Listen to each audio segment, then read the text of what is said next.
Live from Times Square with Matt Damon this morning. How about that? He's right here. Welcome back. Yeah, thanks, guys. We want to talk about Stillwater in a second, but first, you know, I have twin daughters at home. They're my toughest critics, and I understand you have exactly the same problem. Oh yeah. I can't get away with anything. I'm sure it's the same for most parents. They're entering that, you know, adolescence, that age where Dad's really not cool.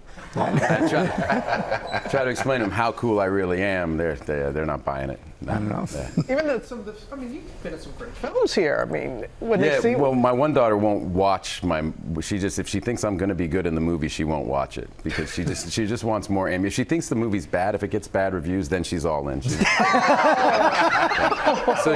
literally have to have this conversation with her. I'm like, you know, we don't get to see the movie before we make it, right? Like we got to. It's always a gamble. You're like, well, I like all the ingredients. This could really work out. Sometimes it doesn't work out, and those are the ones she wants to see. Yeah. Many people are very anxious to see Stillwater.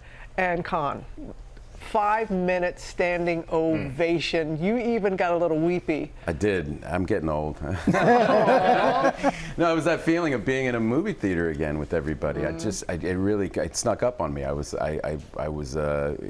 surprised. It was just great to kind of be reminded that that's how we're supposed to, you know, get together and watch stuff. And we're going to talk about Stillwater. You play an oil rig worker, a roughneck. Yeah. And you go to France to get your daughter out of prison. And you had a chance to spend some time with the roughnecks in Oklahoma.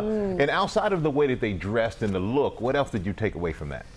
Well, it's just such a different culture from where I grew up, you know, up in Cambridge, Massachusetts, and and they were so great. You know, I mean, I think at first they were a little wary. They were like, you know, what are your intentions? You know, are you here to poke fun at us? Like, what's this kind of Hollywood liberal? What are you doing? You know what I mean? Well, then they realized that the director, Tom McCarthy, and I, like, we were really trying to get it right, and they saw the story we were trying to tell, had a lot of empathy for this guy, and so these roughnecks, Kenny Baker and Ryan Stewart, these guys just took us all over the place, took us to the oil rigs. I mean, I realized about 5 minutes in that I could not do that job. I mean, they're tough guys. Did you actually get on a rig? Hard job. Like, those guys work as hard as anybody can work. I mean, it's real, and they just were so great with us. Like, took us, you know, I mean, to meet their family. Like, it just was, the reason this performance works in this movie is because of the access those guys gave us. It was really great. It came through on the screen. Let's take a look. Hey, what happened? I'm sorry, I can't talk to that guy anymore. He was just saying some horrible things. Like what? Like he just wants to put an Arab kid in jail. You know, he doesn't care which one. That's it?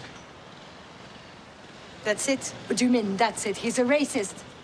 Okay, he's a racist. We still gotta talk to him. No, I don't talk to him, no. Well, he might know something. No, he doesn't know something. Bill, we're not gonna send an innocent boy to jail.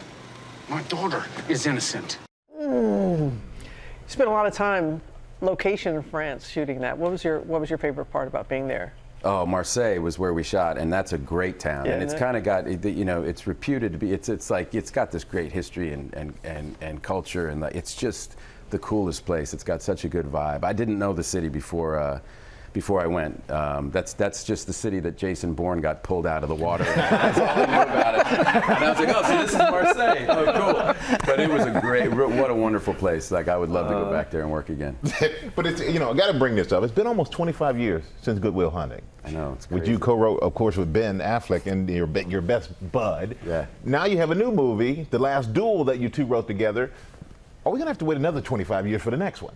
No, actually, I think we didn't write for a really long time because it took us so long to write Good Will Hunting because we didn't really know what we were doing. So, like, we didn't really understand the structure and all. So we understood the characters. So we'd write all these scenes and then we wrote thousands of pages and then just kind of tried to jam it into something that looked like a movie.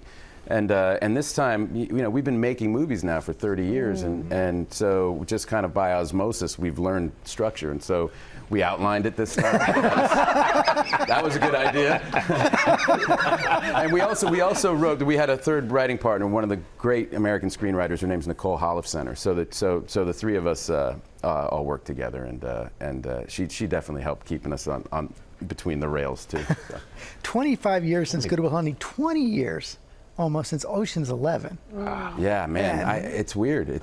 Time is such a strange thing, isn't it? It just, Yep. it's strange for me to hear you say that. It doesn't feel like that at all. I can remember like what I had for lunch on most days. You know what I mean? So we also saw a 12 and a 13. How about a 14? Well, look, I mean, it would always be up to Steven Soderbergh, you know, if there was a story. I mean, you know, we've lost a couple of our members at this point, and like really, you know, and so we'd have to figure it all out. But yeah, we're a depleted gang now.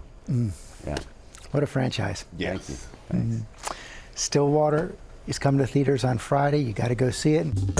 Well, hey there, GMA fans. Robin Roberts here. Thanks for checking out our YouTube channel. Lots of great stuff here. So go on, click the subscribe button right over here to get more of awesome videos and content from GMA every day, anytime. We thank you for watching, and we'll see you in the morning on GMA.